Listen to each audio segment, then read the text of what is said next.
C'est officiel, ceux qui font du Airbnb volent le logement des Français. Regardez. En France, il y a environ 1 million de Airbnb, soit 2,5% du parc total de logements.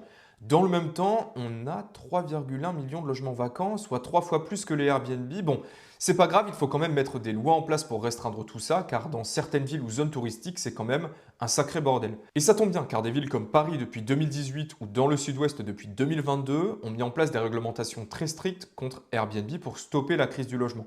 Et après toutes ces années, résultat, rien n'a fonctionné.